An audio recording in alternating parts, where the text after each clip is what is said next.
Bonjour à tous, Nicolas Le Boulanger, je suis chirurgien ORL à l'hôpital Necker-Enfants Malades à Paris. Donc je m'occupe uniquement d'enfants et je vais vous parler de papillomatose respiratoire, donc une pathologie due à HPV. Je pense que ce sera beaucoup évoqué dans ce MOOC, mais le HPV c'est un petit virus, en gros simple et efficace. Il y en a plein de types, il est commun à toutes les espèces animales quasiment, il y en a chez les mammifères, les reptiles, les oiseaux.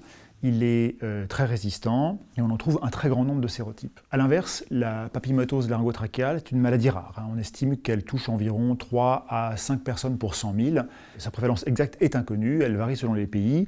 La prise en charge est vraiment encore imparfaite. Une chose importante à retenir, il ne s'agit pas d'une maladie sexuellement transmissible et les modes de transmission, et on va y revenir un petit peu après, ne sont pas encore parfaitement connus. Donc la prévalence selon les pays est un petit peu différente. Elle est essentiellement due à deux sous-types de HPV, le 6 et le 11, qui sont dits de bas grade, de bas risque, alors que le 11 serait responsable de maladies un petit peu plus agressives que le 6, et très rarement, beaucoup plus rarement, de sérotype 16-18, voire d'autres types encore plus rares, mais ce sont des cas extrêmement ponctuels. Alors, qu'est-ce que c'est que la papillomatose ? C'est la croissance et l'évolution de papillomes muqueux, bénins, dans les voies respiratoires. Potentiellement, ça peut atteindre donc des fosses nasales jusqu'au poumon, mais l'organe le plus souvent atteint est le larynx, avec ses différents étages. Le susglotte, la sous-glotte et la trachée. Il y a deux formes cliniques principales, la forme juvénile qui commence en général avant 5 ans, et on sait que plus elle commence tôt, plus elle sera sévère, a priori. Et la forme adulte qui commence à l'âge adulte, qui est en général un petit peu moins sévère. Alors, comment se présente une papillomatose ? Eh bien, par des symptômes respiratoires qui peuvent être extrêmement discrets et bénins, lentement croissants, une dysphonie, des laryngites à répétition, une discrète dyspnée à l'effort, par exemple, et des choses qui sont vraiment chroniques. Alors, quand un enfant a une petite dysphonie qui dure, ça doit absolument motiver une consultation auprès d'un ORL avec un examen fibroscopique. La plupart du temps, bien sûr, il ne s'agit pas de pathologie sévère. N'importe quel petit nodule des cordes vocales parfaitement bénin ou tout simplement une laryngite, une inflammation, quelque chose peut donner une dysphonie chronique, mais on détecte les papillomatoses devant des symptômes justement anciens, chroniques, qui ne passent pas. La forme adulte donc est un peu plus rare. Quels sont les risques de la papillomatose ? Eh bien d'abord un risque obstructif évidemment, puisque les papillomes grossissent progressivement avec le temps et peuvent obstruer les voies respiratoires et entraîner une gêne fonctionnelle importante, voire même un risque vital potentiellement quand la maladie est agressive. Un risque fonctionnel avec une dysphonie, voire une aphonie qui sont importantes. Un risque cicatriciel et destructeur, notamment à la suite des interventions répétées liées aux exéreses des papillomes, eh bien, il peut y avoir une fibrose qui se développe et une sténose secondaire du larynx. Éventuellement un potentiel destructeur sur le parenchyme pulmonaire, voire éventuellement un risque tumoral à long terme de transformation tumorale des lésions en carcinome épidermoïde. Comment est-ce qu'on en fait le diagnostic ? Donc d'abord en fibroscopie en consultation. Une fibroscopie peut se faire à tout âge en consultation, y compris chez un tout petit nourrisson. Mais ce qui permet vraiment le diagnostic, c'est l'endoscopie, c'est-à-dire un examen fait au bloc opératoire, sous anesthésie générale, qui permet une visualisation complète de l'arbre respiratoire, du nez jusqu'aux bronches, qui permet un geste diagnostique, donc des biopsies, avec un examen anatomopathologique, avec un typage viral, et éventuellement un geste thérapeutique, une désobstruction. Dans le cadre du bilan complémentaire de la papillomatose, un scanner thoracique sera réalisé régulièrement et éventuellement toutes les explorations pulmonaires nécessaires. Alors, quelle transmission ? Donc, encore une fois, le HPV est un virus extrêmement fréquent et les sérotypes responsables de la papillomatose sont extrêmement fréquents.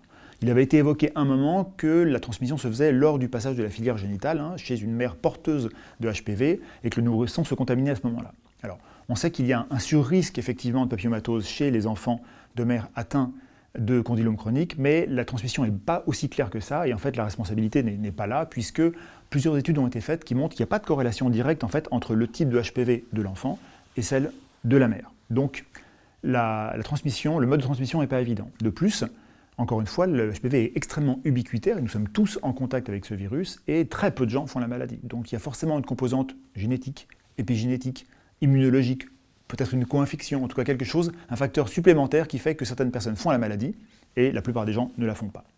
En complément, je vous propose donc de regarder une petite vidéo d'endoscopie réalisée lors de la prise en charge d'un patient. Donc ça c'est un larynx endoscopique, on est au-dessus des cordes vocales qui sont à peine visibles et on voit des petits papillomes donc, qui bougent avec le rythme respiratoire. Quand on recule un peu, on voit l'épiglotte en avant, les aryténoïdes en arrière et toutes ces lésions qui sont obstructives, qui sont volumineuses, qui bien sûr entraîne une dyspnée et une dysphonie. Et enfin, sur cette deuxième vidéo, on est en train de désobstruer le larynx aux instruments froids, donc on est au-dessus du larynx, Et à la pince, on enlève des papillomes, qui sont des lésions friables, beaucoup moins résistantes que la muqueuse adjacente, qui facilite leur exérèse. Et le but est d'avoir une voie respiratoire aussi libre que possible, sans abîmer les structures normales adjacentes. Alors, quel traitement ?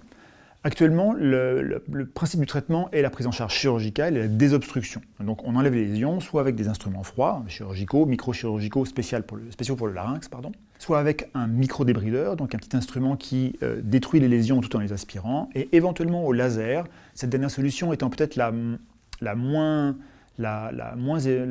favorable parce qu'elle est plus susceptible de créer des lésions fibreuses secondaires. Est-ce qu'il existe une prise en charge médicale ? Alors, beaucoup de traitements ont été essayés avec assez peu d'efficacité. Il y en a deux qui sortent du lot. Un qui est connu depuis assez longtemps, le cidofovir, donc un antiviral qu'on administre par voie injectable, locale, lors des endoscopies répétées.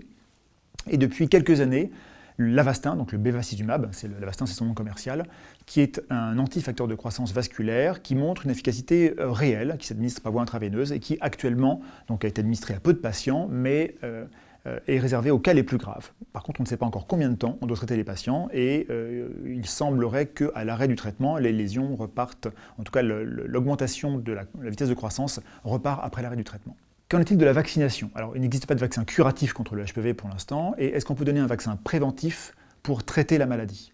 La réponse est probablement, en fait.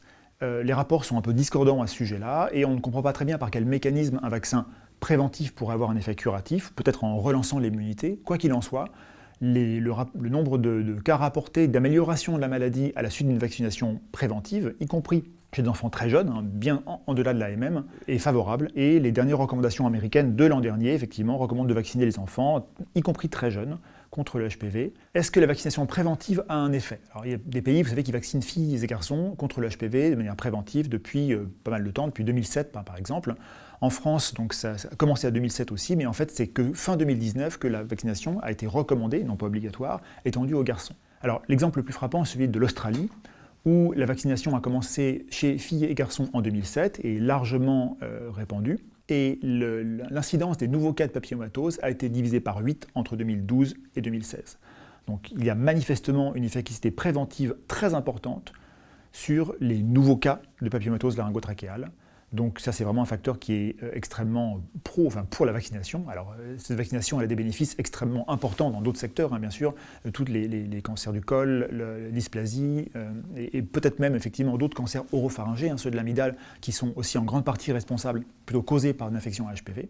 Cette vaccination, elle a vraiment une importance, y compris pour la prévention de maladies rares, comme la papillomatose laryngotrachéale. Quoi pour l'avenir ?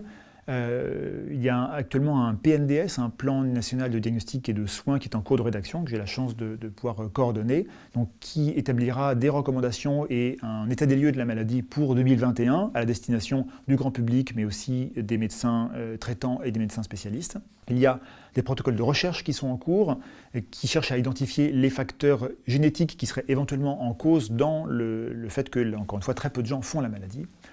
Il y a une extension de la vaccination qui pour l'instant n'est pas assez étendue, qui n'est pas assez développée en France, pour les filles et aussi pour les garçons, donc dès 11 ans. Et enfin, l'établissement d'une base de données. Il y a un registre national qui est en cours d'élaboration, qui j'espère devrait être fonctionnel d'ici à la fin de l'année, qui permettra de suivre prospectivement tous les patients atteints, d'abord les enfants et puis secondairement les adultes, et de mieux comprendre la maladie et l'efficacité des différents traitements. Le fait que ce soit une maladie rare fait que, il est toujours difficile d'évaluer l'efficacité réelle des différents traitements, et ce n'est qu'en suivant un grand nombre de patients pendant longtemps que l'on peut faire la part des choses. Merci beaucoup.